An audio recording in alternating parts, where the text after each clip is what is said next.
আসসালামু আলাইকুম দাখিল পরীক্ষার্থীরা, দেখো আমাদের পেইড ব্যাচের ক্লাস করাচ্ছে একদম শুরু থেকে হাতে ধরে পার্টস অফ স্পিচ পড়াইলাম। তারপরে দেখো এই যে নাউন কারণগুলো, এগুলো noun, pronoun, adjective, verb, adverb, preposition, হ্যাঁ, তারপর হচ্ছে এই যে কনজাংশন, ইন্টারজেকশন সবগুলো লিখলাম এবং সবগুলোর পরিচয় একবারে শেষ করাইলাম। এখন হচ্ছে তাদের জন্য নোট করব হচ্ছে নাউনের এ টু জেড, সব কিছু নাউনের একদম নোট দিয়ে পড়াই দিব। তারপর প্রোনাউন পড়াবো, তারপর অ্যাডজেক্টিভ পড়াবো, তারপর ভার্ব, অ্যাডভার্ব সবগুলো পড়াবো। সবগুলো যখন কভার হয়ে যাবে তখন তাদেরকে সেন্টেন্স পড়াবো, তারপরে হচ্ছে টেন্স পড়াবো। সো একটা বেসিক ক্লাসে তোমাদেরকে সব বেসিক কভার করাবো।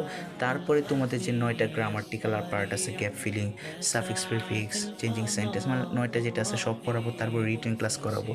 সো এরকম ক্লাস পেতে অবশ্যই ভাইয়ার পেড পেজে তোমাদের যুক্ত হতে হবে। একদম এ টু জেড ইংলিশ কভার করাই দেবো। তারপরে এসএসসির যে তোমার সাজেশন আছে, হ্যাঁ, হাদিস শরীফ, কোরআন মাজিদ, আরবি, বাংলা, মানে সব সাবজেক্টের সাজেশন পাইবা। প্লাস পাশাপাশি কী পাবা তোমরা, এই যে পার্টস অফ, মানে ইংলিশ সেকেন্ড পেপারের এ টু জেড প্রিপারেশন পাবা, পাশাপাশি রিটেনের। সো চাইলে যুক্ত হতে পারো, যদি যুক্ত হতে চাও ভাইয়াকে হোয়াটসঅ্যাপে নোট দিতে পারো। আল্লাহ হাফিজ।